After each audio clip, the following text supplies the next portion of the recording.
Nuestro sermón lleva por título el día de hoy, Jesús, el verdadero alimento. ¿Cuántos están listos para que estudiemos las Escrituras? Después de que la semana pasada vimos cómo Marcos nos contó la historia de la muerte de Juan el Bautista, hoy vemos cómo Marcos retoma el tema del ministerio de Jesús y nos cuenta qué fue lo que pasó después que los discípulos volvieron de la misión. Ahí en el verso 30 dice que volvieron de la misión y se juntaron una vez más con Cristo los discípulos. Entonces, todos estos versos que vamos a ver hoy, del 30 al 44, mantenga allí ese pasaje a la vista, del verso 30 hasta el 44, nos cuenta este famoso milagro llamado la alimentación de los 5,000.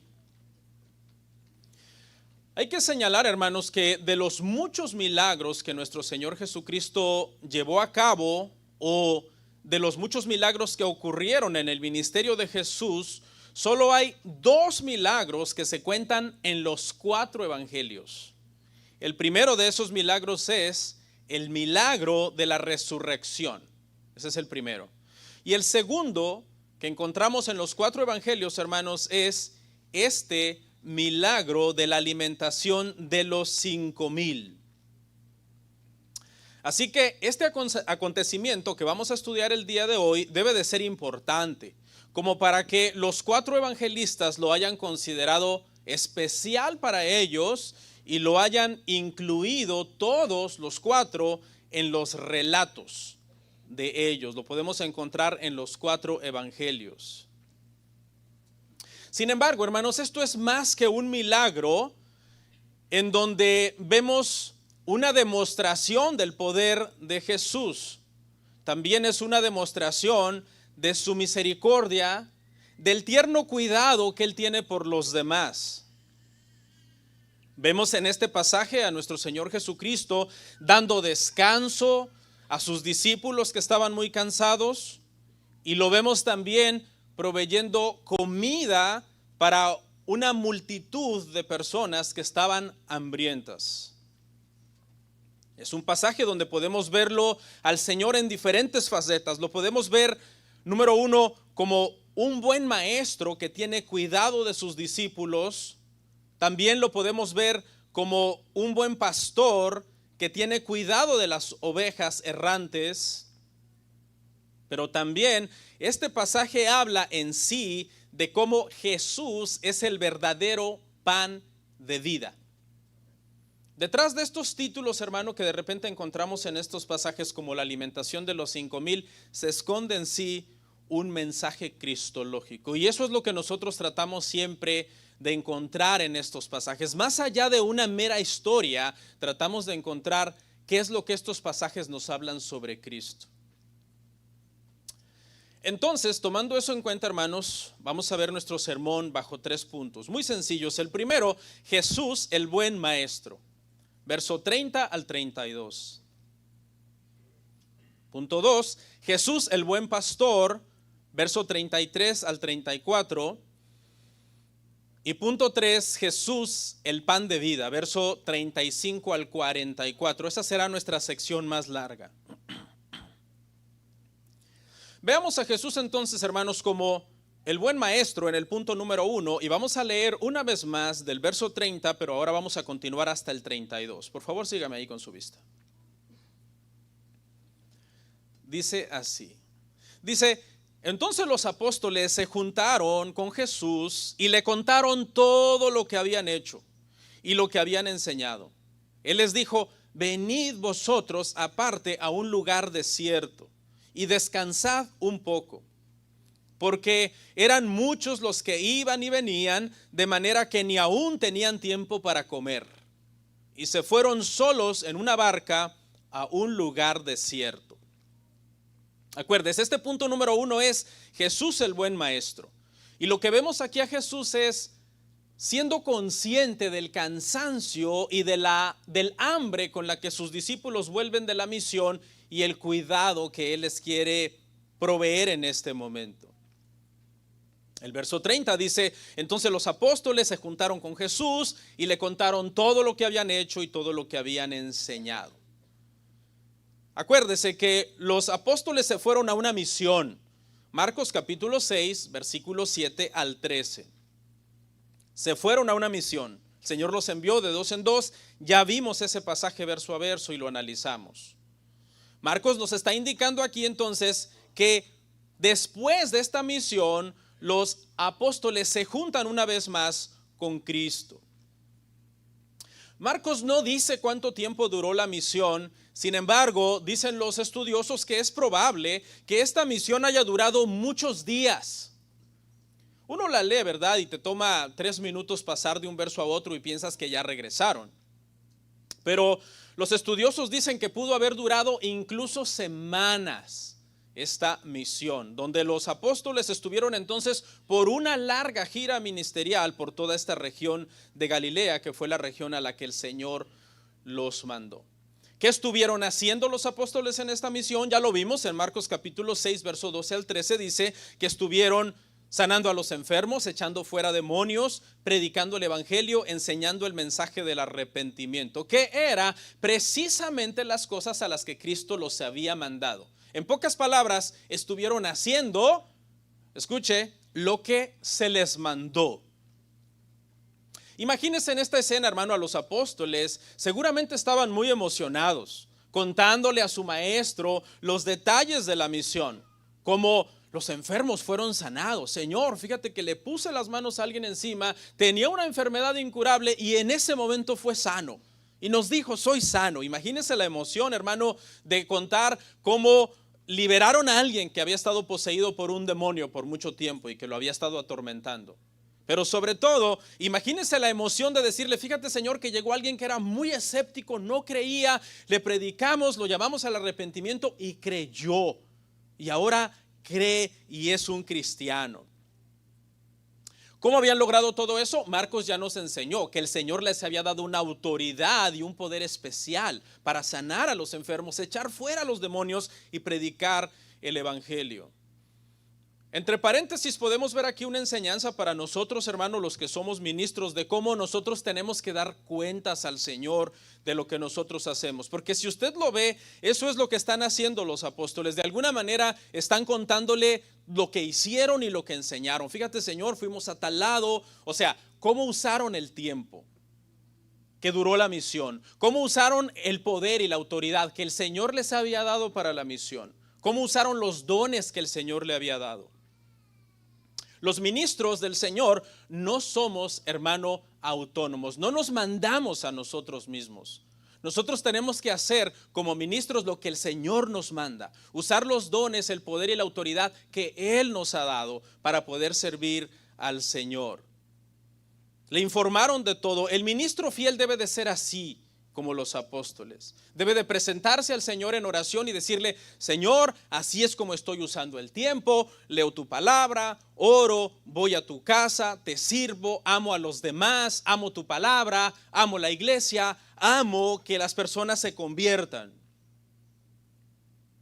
El ministro debe de enseñar la Biblia sistemáticamente, debe de celebrar los santos sacramentos, llamar al pueblo a la oración, llamar al pueblo a la adoración, llamar al pueblo a la comunión constante con Dios. Ese es el trabajo del ministro. Y esas cosas son por las que debemos de dar cuentas al Señor, en cómo estamos usando nuestro tiempo. El versículo 31 dice, Él les dijo, venid vosotros aparte a un lugar desierto y descansad un poco, porque eran muchos los que iban y venían, de manera que ni aún tenían tiempo para comer. Habían regresado de una gira ministerial muy larga. Ya les dije que seguramente estaban muy emocionados contando todas las victorias, pero acuérdense que también enfrentaron persecución en esta misión. También enfrentaron rechazo, también enfrentaron oposición. Por eso el Señor mismo les había dicho, en la ciudad donde no le recibieren, Marcos 6:11, sacudan el polvo de sus pies y salgan de ese lugar. Y la resistencia y la oposición y el rechazo que de repente tú como ministro puedas encontrar en una misión puede resultar desgastante. Puede resultar psicológicamente cansado, puede resultar incluso físicamente cansado. porque todo lo que uno procesa emocionalmente o en la mente acaba reflejándose en el cuerpo. El Señor, como buen maestro, como cuidador de sus discípulos, les dice: vamos a descansar, ¿ok? Vamos a descansar, vamos a tomar un lugar, vamos a ir a un lugar desierto para que ustedes puedan descansar, para que ustedes puedan comer. Vemos cómo Jesús reconoce la necesidad de sus ministros, su cansancio, su hambre y la necesidad de estar a solas por un tiempo, ¿no? No rodeados de la muchedumbre como habían estado durante toda esta misión, supongamos que fue por semanas, incluso meses, sino ahora necesitan un tiempo ellos para descansar. Después de una misión tan pesada necesitaban por un momento estar solos. Jesús reconoció la necesidad que ellos tenían y los quiere alejar de la gente. Versículo 32, y se fueron solos en una barca a un lugar desierto. Y debemos de tener un balance, hermanos, entre servir a Dios y retirarnos para estar a solas con Dios. ¿Sí ve aquí? Un balance entre servir a Dios, metidos de lleno en el ministerio, metidos de lleno en la misión, y un tiempo para estar a solas con Dios. ¿Sabe que muchos cristianos no fallan en la primera cosa, en estar siempre sirviendo, pero fallan muchas veces en la segunda, en estar a solas con Dios? Y nosotros deberíamos de tener mucho cuidado de encontrar ese balance. El Señor sabe que necesitamos descansar. Él no tiene problema con que descansemos para poder retomar fuerzas y poderle seguir sirviendo al Señor. En conclusión, hermanos, de este punto 1, que se titula Jesús es el buen pastor, vemos cómo Él se preocupa, tiene un tierno cuidado por los suyos, por sus ministros. Él los manda a servirle la misión, pero también sabe Él de primera mano, porque Él ha tenido momentos de mucha hambre y de mucho cansancio también, que sus ministros necesitan estar a solas. Nosotros debemos de tener ese balance, hermanos, entre nuestra devoción con Dios y el servicio público que nosotros le damos a los demás. La devoción que no nos lleva al servicio a los demás no es devoción verdadera. Porque tú puedes ser muy devoto del Señor. Decir, no, es que yo leo bastante las Escrituras, oro bastante en casa, trato de tener siempre una vida de piedad, pero el Señor también nos mandó a servir. Porque los cristianos no fuimos llamados para ser islas, sino para ser parte de un cuerpo. Somos miembros del cuerpo de Cristo y como miembros nuestro trabajo es servirnos unos a otros.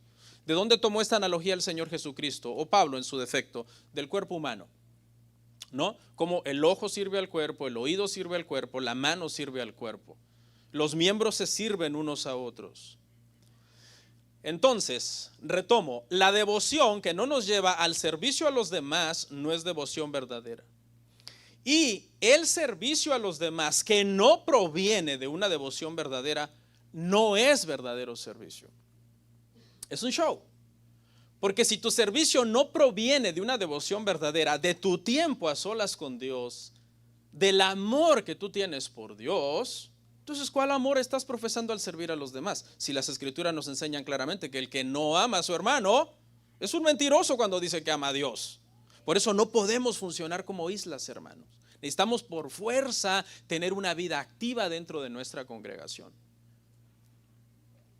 Antes de estar de pie ante los demás ministrándoles, es necesario estar de rodillas ante el Señor en oración, pidiéndole gracia, pidiéndole favor, misericordia para todo lo que hacemos. En general, en el punto 1 vemos a Jesús entonces como un buen maestro que tiene cuidado de sus discípulos. Vamos a ver el punto 2. Jesús, el buen pastor. Jesús el buen pastor, Marcos 6, 33 al 34. Pero muchos los vieron ir y le reconocieron. Y muchos fueron allá a pie desde las ciudades. Y llegaron antes que ellos. Y se juntaron a él. Y salió Jesús y vio una gran multitud y tuvo compasión de ellos. Porque eran porque eran como ovejas que no tenían pastor. Y comenzó a enseñarles muchas cosas. Verso 33. Dice, pero muchos los vieron ir. Jesús está tratando de buscar un descanso para los suyos. un lugar desierto donde no haya mucha gente. Pero cuando se suben a la barca y se van, alguien los vio.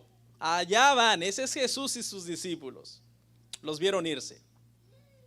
Y les reconocieron, dice, y muchos fueron allá a pie. Es decir, mientras la barca avanzaba por el mar, la gente, las multitudes seguían por la orilla del lago la barca. Supusieron, me imagino, el destino al mirar la dirección. Dijeron, va para allá, vamos. Va a llegar a tal lado. Porque dice de hecho el verso que llegaron antes. Esta gente hubo momentos que caminaron, hubo momentos que trotaron, hubo momentos que corrieron los que podían y que no estaban quizás paralíticos, porque muchos de ellos estaban enfermos. Juan nos aclara que la razón por la que estaban siguiendo al Señor era porque estaban enfermos y necesitaban que Él los curara. Y luego dice ahí mismo, y se juntaron a Él. En el verso 30 vimos que los que se juntaron con Él fueron quienes, sus discípulos que volvieron de la misión. Aquí los que se juntan con Él son las multitudes que estaban tratando de seguir a Jesús porque lo necesitaban. Jesús y sus discípulos están tratando de alejarse de las multitudes los alcanzan y los encuentran. Así que el descanso y la comida que Jesús tenía planeada por ahora no se llevará a cabo, señores. ¿Por qué? Bueno, porque las personas ya estaban esperándolos en el lugar donde ellos llegaron. Cualquier otra persona ante estas circunstancias se hubiera quizás enojado. Necesitamos descansar, nos merecemos este descanso, lo necesitamos, venimos de una misión. Pero veamos cómo reacciona el maestro. Verso 34. Y salió Jesús y vio una gran multitud y tuvo compasión de ellos, porque eran como ovejas que no tenían pastor. Y comenzó a enseñarles muchas cosas, a pesar de que le están robando, entre comillas, su descanso, invadiendo su privacidad, este tiempo a solas que necesitaban. Jesús reacciona con compasión. ¿Ok? Jesús pudo haber hecho muchas cosas, pudo haber dicho, hey, allá están en la orilla, vámonos para otro lado. O bajarse de la barca y despedirlos y decirles, necesitamos descansar, tienen que entender que necesitamos descansar. La palabra compasión es una palabra muy interesante. A mí me gusta mucho el latín, y en el latín viene de compasio, que significa sufrir con alguien. Compasión, sufrir con alguien. Muchas veces decimos, ay, me da compasión cierta persona, pero si necesita algo, ay, que Dios lo ayude. No, sufrir con alguien, compasión, sufrir con alguien está sufriendo lo que necesita, y si yo lo tengo, yo se lo voy a dar, porque al sufrir él, sufro yo. Y si dándole él deja de sufrir, pues dejamos de sufrir los dos. Y eso es lo que el Señor siente en este momento cuando ve a la multitud. Dice que tiene compasión de estas personas, sintió el golpe. La palabra en el griego habla como de las entrañas, como de sentir un golpe en las entrañas. Esa palabra como de removerse las entrañas de una persona. Ese es el sentido de compasión. ¿Por qué? ¿Por qué tuvo compasión de ellos? Bueno, nos aclara el verso que fue porque los vio como ovejas que no tenían pastor. En el contexto agrario, hermanos, del siglo I, una oveja sin pastor era una oveja que corría grave peligro. Quedaban en calidad de ovejas errantes, porque las ovejas siguen al pastor, y si no hay pastor, ¿qué hacen? Andan errantes por los campos, sin cuidado, sin protección. Así que son presas fáciles de los depredadores. ¿Por qué? Porque la oveja tiene muchísimas incapacidades. Este tipo de animalito, hermano, las ovejas, que son con lo que el Señor nos compara metafóricamente en su palabra, es un animalito muy corto de capacidades. Le voy a mencionar algunas. Por ejemplo, una oveja sin pastor, que es como el Señor las está viendo, se pierde fácilmente. Tiene poco sentido de ubicación, su vista es mala, su oído es muy corto, y sin tener a alguien a quien seguir, fácilmente se sale del camino y vaga sin rumbo. Esa es una de las características de una oveja. Y ¿saben qué, hermanos? En muchos sentidos, los seres humanos, dejados a nosotros mismos, nos parecemos mucho a las ovejas. La vida puede ser dura en ciertos momentos, puede ser que llegue un momento en que nos toca tomar una decisión y no sabemos qué hacer. Puede llegar un momento en que tenemos entre dos caminos, camino A y camino B, cuál tomar y no saber qué camino tomar. Ahí es donde nosotros necesitamos, ¿a quién? al buen pastor, Cristo, que Él por medio de su palabra nos va a ir guiando en decisiones, en caminos, en pasos que nosotros vamos siguiendo para saber qué hacer. Así que como primera característica vemos entonces que una oveja se pierde fácilmente. Como segunda característica, una oveja sin pastor no se puede alimentar fácilmente. ¿Por qué? Porque dijimos que tiene poco sentido de ubicación, por lo tanto, encontrar pastos verdes, encontrar aguas mansas, les va a ser muy difícil. Las ovejas tienen que ser abrevadas, tienen que ser llevadas, conducidas por el pastor a los pastos verdes, a las aguas, e incluso dicen los eruditos que las aguas deberían de ser mansas, porque la oveja es tan temerosa que las aguas revueltas les asustan. De que el pastor debería de tener ese cuidado de llevar entonces a las ovejas a esos lugares donde se pueda alimentar. ¿Esto cómo aplica a nosotros? Bueno, los seres humanos necesitamos constantemente un sustento espiritual para nuestras almas. Eso solamente lo puede proveer el Señor para nosotros. Cuando nosotros buscamos, hermano, paz para nuestra alma, descanso para nuestro corazón, alimento espiritual para nuestro ser fuera de Cristo, lo único que vamos a encontrar es sentirnos más vacíos de lo que ya estábamos. Por eso es que hay tanta ansiedad el día de hoy en mucha gente que no busca su plenitud en Cristo. Dicen, tal vez una ropa nueva me hace feliz. Tal vez ver la movie más reciente que acaba de estrenarse me hace feliz. Tal vez comprarme el teléfono de última generación me hace feliz. Y así van de tumbo en tumbo, buscando qué llena su vida, qué llena su corazón. ¿Cómo se sienten después? Más vacíos. Porque el hombre fue diseñado por Dios para ser satisfecho por Dios. Amén. Ser satisfechos en Él. Debemos obtener fuerzas para la vida. ¿De parte de quién? Del que nos dio la vida. El que nos diseñó, Él sabe dónde está la fuente de la fuerza, porque Él es la fuente de la vida, ¿sí o no? Hace completamente sentido, ¿verdad? El que te diseñó, te dio la vida, Él dice, vas a ocupar fuerzas en la vida. ¿Dónde crees que están? Pues en el que te diseñó. Es lo más lógico. Número 3, una oveja sin pastor está indefensa. Las ovejas, hermanos, son de los animales más frágiles que existen.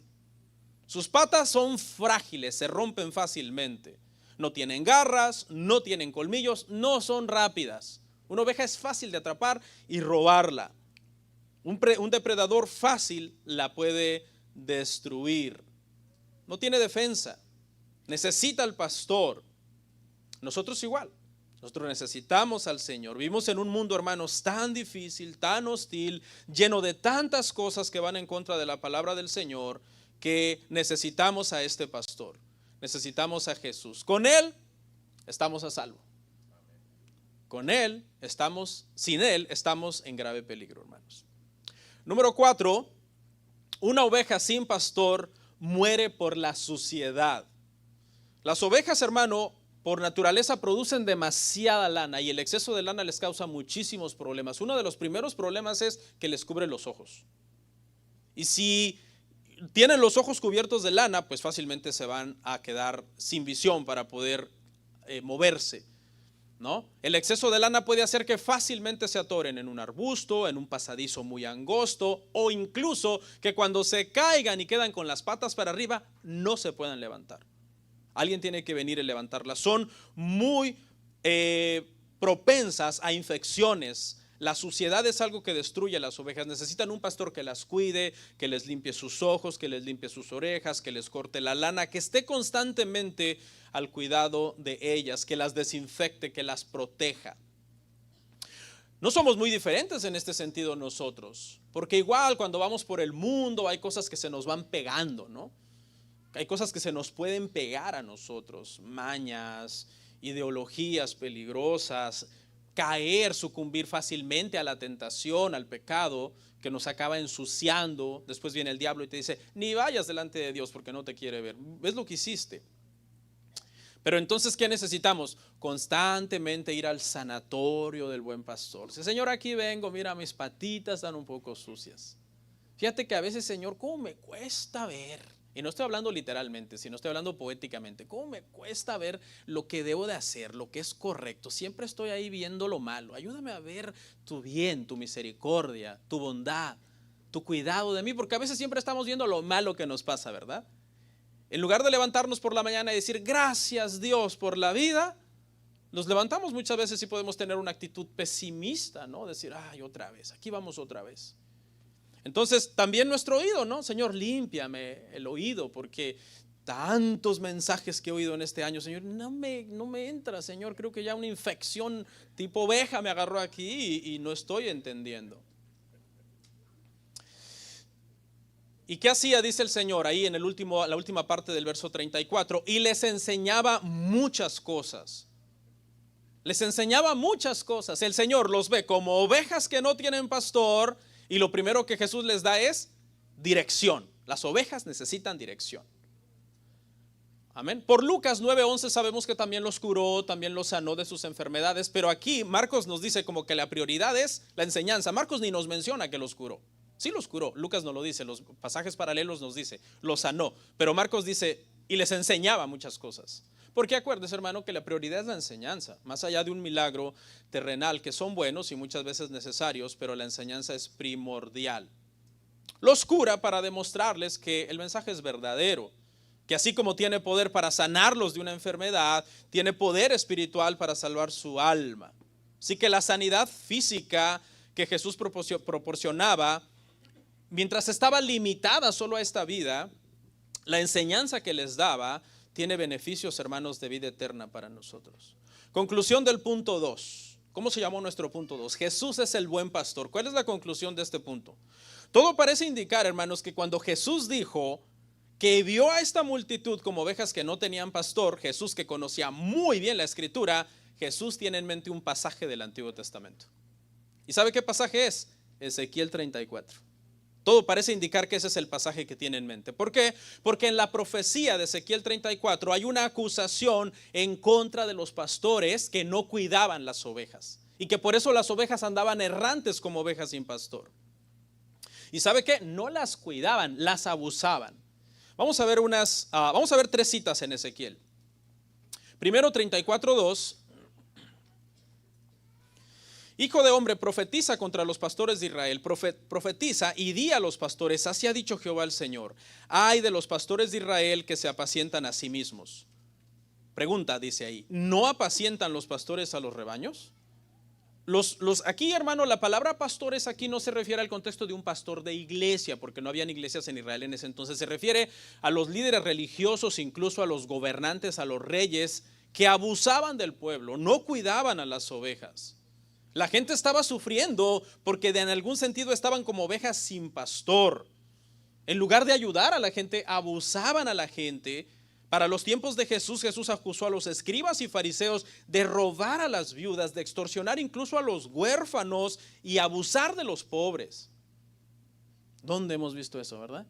Actualmente, hermano, hay muchos malos pastores que no están pastoreando el rebaño, están abusando del rebaño. La única parte que les gusta de todo lo que comenté fue la parte de quitarle su lana. Es la única parte que disfrutan.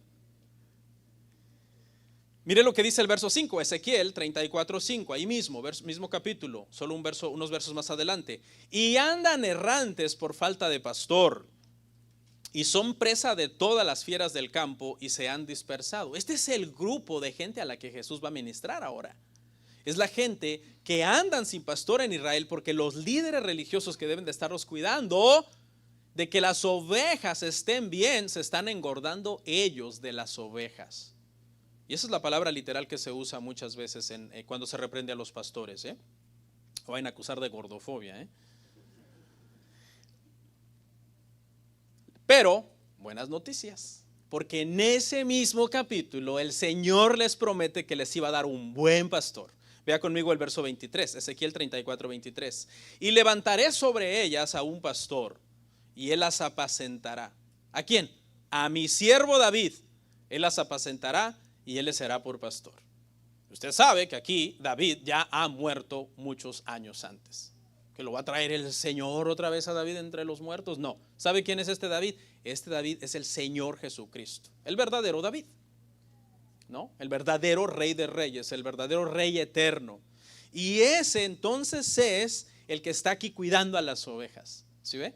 Es claro, el pasaje es inconfundible. Jesús tiene en mente Ezequiel 34 cuando está diciendo esto. Fíjese, hermano, que ahora que estamos viendo Marcos así a este nivel de profundidad con más detalle, he encontrado muchos pasajes donde Jesús sutilmente está citando el Antiguo Testamento, el Antiguo Testamento, el Antiguo Testamento. Es increíble cómo aparece el Nuevo Testamento, está lleno del Antiguo Testamento. Y hay gente que incluso los quiere separar. Dice, no, el Antiguo Testamento es una cosa, el Nuevo es otra. Están intrincados de tal manera que no se pueden separar el uno del otro. Y así llegamos a nuestro último punto, que es el punto 3, que es Jesús es el pan de vida. Pero entonces, en conclusión del punto 2, hermanos, Jesús es el buen pastor prometido en el Antiguo Testamento. Punto 3, Jesús el pan de vida. Marcos capítulo 6, versículo 35 al 44. Leamos, son varios versos, sígame ahí. Cuando ya era muy avanzada la hora, sus discípulos se acercaron a él diciendo, el lugar es desierto y la hora ya muy avanzada. Despídelos para que vayan a los campos y aldeas de alrededor y compren pan, pues no tienen qué comer. Respondiendo él les dijo, dadles vosotros de comer. Ellos le dijeron, que vayamos y compremos pan por 200 denarios y les demos de comer. Él les dijo, ¿cuántos panes tenéis? Id y vedlo. Y al saberlo dijeron, 5 y 2 peces. Y les mandó que hiciesen recostar a todos por grupos sobre la hierba verde. Y se recostaron por grupos de 100 en 100 y de 50 en 50.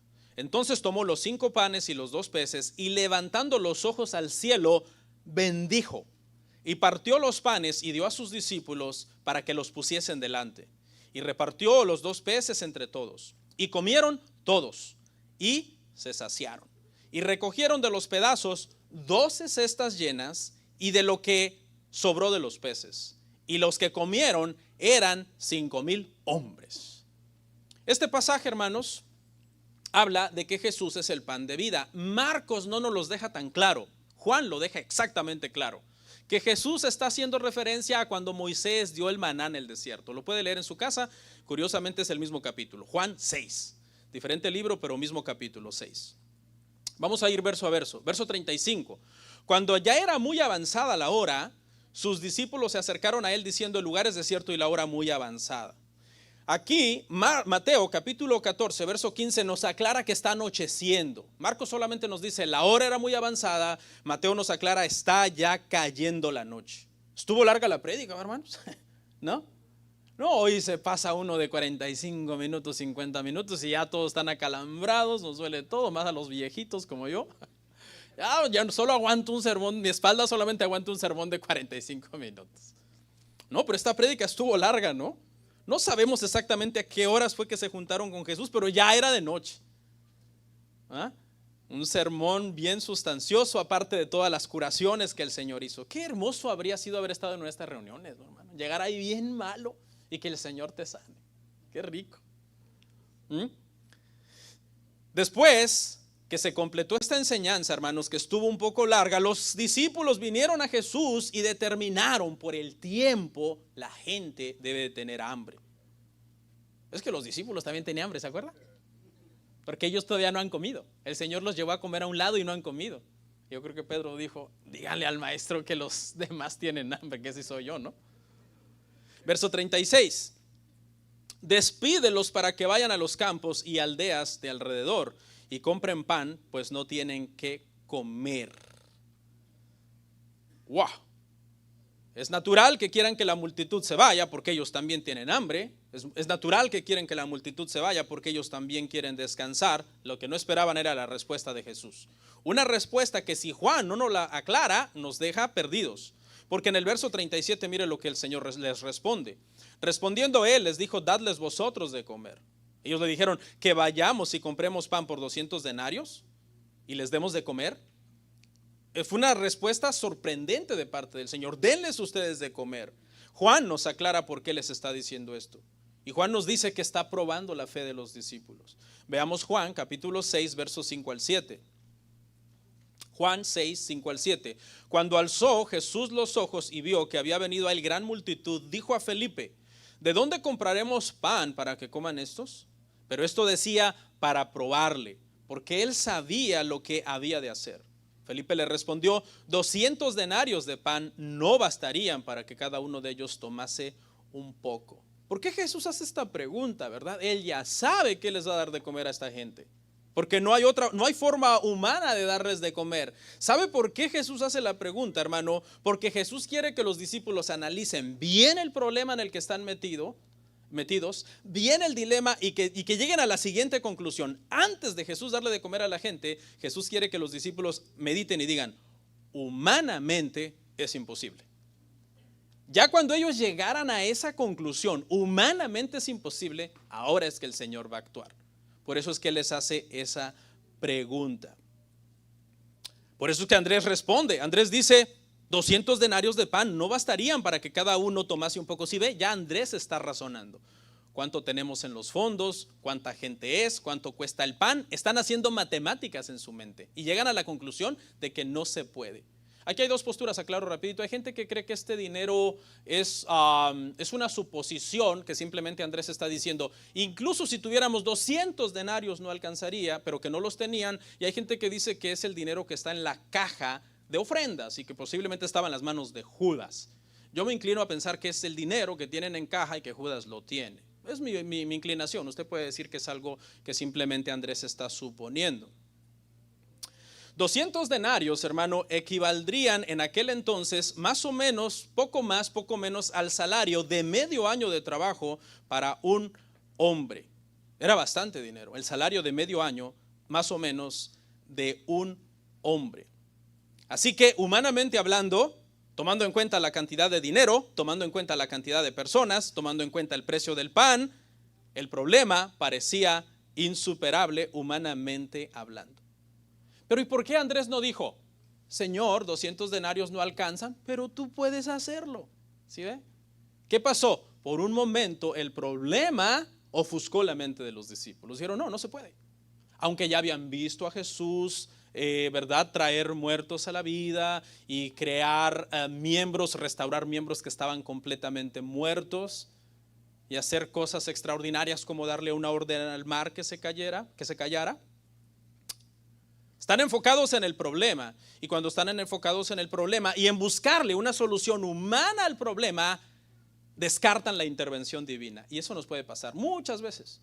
El problema nos puede ofuscar tanto, buscarles solución humana al problema, y en esa lucha entre el problema, la solución humana es imposible que solucione el problema, perdemos de vista a quién, al que está ahí con nosotros y que tiene la respuesta y la solución de ese problema. Tenga cuidado que no le pase eso, hermano. Mire, cuando usted esté pasando por una lucha, una encrucijada, una decisión, un problema en su vida, sea salud, sea legal, sea dinero, sea trabajo, ¿qué dijo el Señor? Entren a su aposento, cierren la puerta y oren a su Padre que está en lo secreto. Pídale a Dios desesperadamente, ayúdame, Señor, te necesito, para que sus ojitos de oveja que usted tiene, sus orejitas de oveja, se le puedan limpiar y usted pueda tener comunión con el Señor y ver claramente cómo el Señor está ahí y todo está en las manos de Él. Verso 38, Él les dijo, ¿cuántos panes tenéis? Id y vedlo. Y al saberlo dijeron 5 y 2 peces. Una vez más, Juan nos hace una aclaración sobre este asunto. Mire lo que nos dice Juan, capítulo 6, verso 8 al 9. Juan 6, 8 al 9. Uno de sus discípulos, Andrés, hermano de Simón Pedro, le dijo, aquí está un muchacho que tiene 5 panes de cebada y 2 pececillos. Mas, ¿qué es esto para tantos? O sea que esta comida ni era de los apóstoles, era de un muchacho. Era el almuerzo de un muchachito que andaba por ahí en esta reunión. Andrés lo cuenta como suyo, no porque hayan sido comunistas, no. Andrés lo cuenta como suyo porque seguramente el muchacho les dijo, yo se los dono. Por eso Andrés dice, tenemos, aunque no era de él, ¿no? Era del muchacho. Aquí hay una enseñanza entonces, porque resulta que este muchacho es muy generoso, hermanos. Escuche, este muchacho está dispuesto a renunciar a su almuerzo, darlo, quedarse sin nada. ¿Ok? Vemos la generosidad de este muchacho y ¿sabe qué? Vemos su generosidad a pesar de su pobreza. Porque resulta que nos dijo Juan que los panes eran ¿de qué? De cebada. Y dicen los eruditos que era el pan de los pobres. Era el pan más áspero, uno de los panes más difíciles de comer. Así que este muchacho no solo es generoso, su generosidad implica un cierto sacrificio, porque él quizás era todo lo que tenía, pero está dispuesto a darlo. Wow. Estos panecillos de cebada, panecillo de los pobres, se iban a convertir en un manjar en el desierto. Verso 39. Y les mandó que hiciesen recostar a todos por grupos sobre la hierba verde. Estaba leyendo un comentario de un comentarista y me llamó la atención. Dice que él siempre que leía este verso, él decía, ¿y por qué Marcos dijo hierba verde? Dice, estuve batallando mucho tiempo, ¿por qué verde? ¿Por qué no dijo, y los hizo recostar sobre la hierba? Dice el comentarista, ¿y por qué verde? Y dice que llegó al entendimiento él de que de alguna forma este verso conecta con el Salmo 23. ¿Qué es el pastor? El que te lleva a los pastos verdes, el que te alimenta de pastos verdes. Mire lo que dijo este hombre, les leo, dice, esto ayuda a responder una de las preguntas que siempre solía yo tener cuando leía este texto. ¿Por qué decirnos que había hierba verde? ¿Y por qué enfatizar en su color? Y dice el comentarista, porque Jesús es el pastor que ha encontrado un buen pasto para su rebaño. Verso 40. Y se recostaron por grupos de 100 en 100 y de 50 en 50. Con una simple orden que dio el Señor, esa turba de gente desorganizada se organizó. Pasaron del caos a una asamblea coordinada. Los mandó a sentarse estratégicamente por números de cientos y de cincuentas, y esto traía muchos beneficios. El primer beneficio era distribuir la comida ordenadamente, pero también un segundo beneficio era que con tan solo ver esa unidad de gente podías decir 1, 2, 3, 4, son 5,000, así que se les podía contar fácilmente. ¿Ok?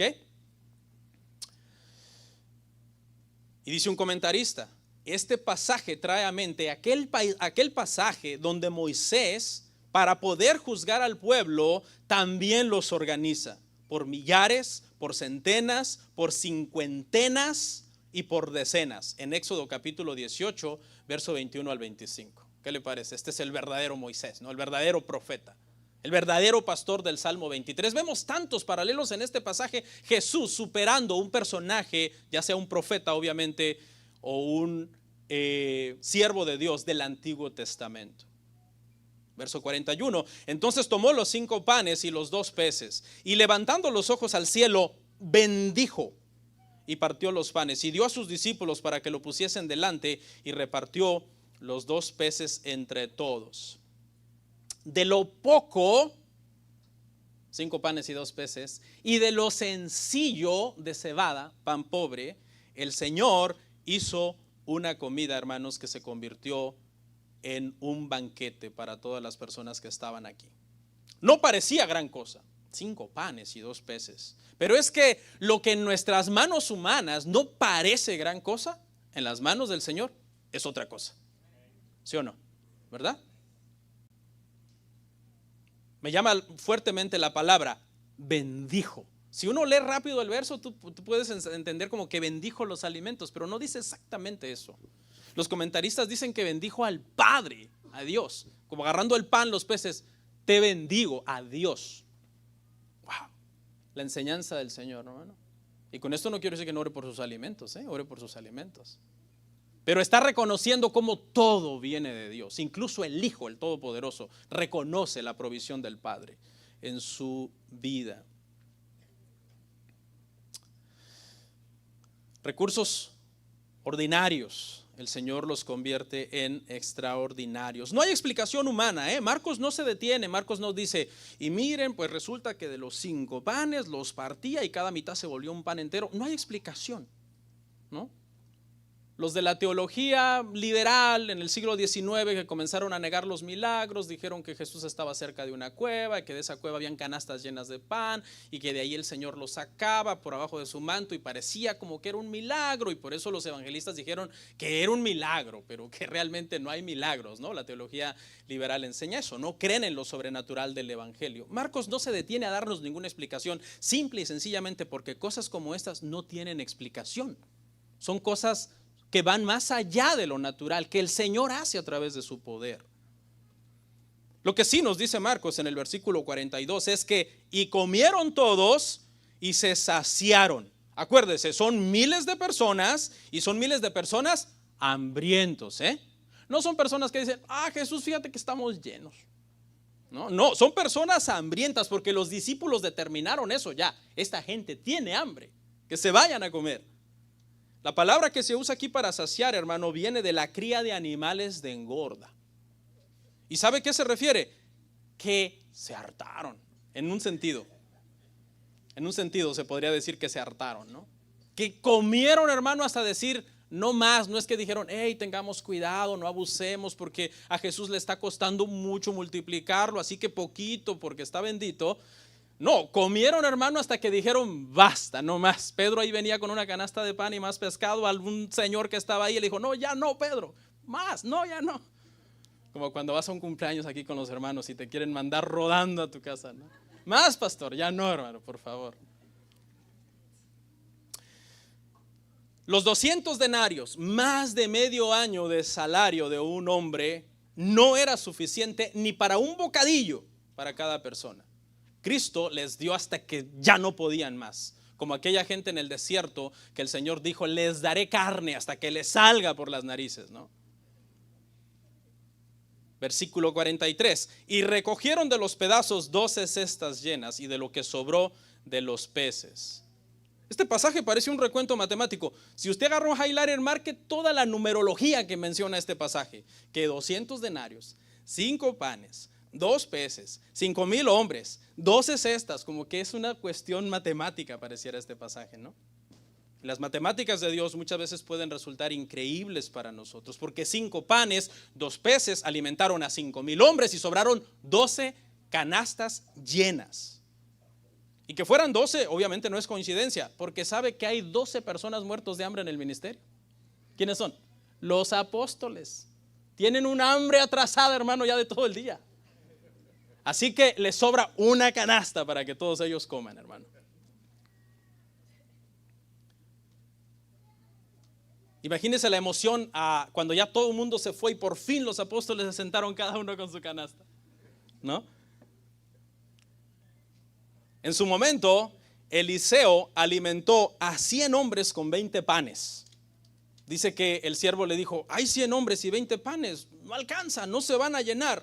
Está en Segunda de Reyes 4, 42 al 44. Eliseo fue usado por el Señor milagrosamente y alcanzaron 20 panes para 100 hombres. Que matemáticamente no es tan imposible, cortar un pan en 4 ya es para allá hay 80 pedazos, ¿no? Ya nomás faltaría otro pedacito a cada uno. Pero aún así fue un milagro. La Biblia nos lo pinta en Segunda de Reyes 4, 42 al 44 como un milagro. 20 panes para 100 hombres. Pero aquí imagine la dimensión del milagro. 5 panes para 5,000 hombres. Porque Cristo es superior que Elías, superior que Eliseo, superior que todos los profetas. Y para descanso de vuestras almas, hermanos, he llegado al verso 44. Pobrecitos de ustedes, ¿ah? Todos estos versos, exégesis, verso a verso. No se preocupen, se van a ganar un buen tibón después de este sermón, hermanos. Escuche, y los que comieron eran 5,000. Lo bueno que tenemos pasajes paralelos en otros evangelios, ¿ah? Porque ¿qué cree? Comieron más de 5,000 en sí. Mateo 14, 21 nos lo explica así. Y los que comieron fueron como 5,000 hombres, sin contar las mujeres y los niños. Echa a andar la imaginación. Un hombre, su esposa y 2 hijos. Como 20,000, 25,000 personas en sí comieron. ¿Sí? Así que no fueron entonces 5 panes para 5,000 hombres. 5 panes para 20,000 personas. Es que el milagro de Eliseo se queda muy atrás del milagro del Señor. Conclusión del punto 3. Jesús es el pan de vida.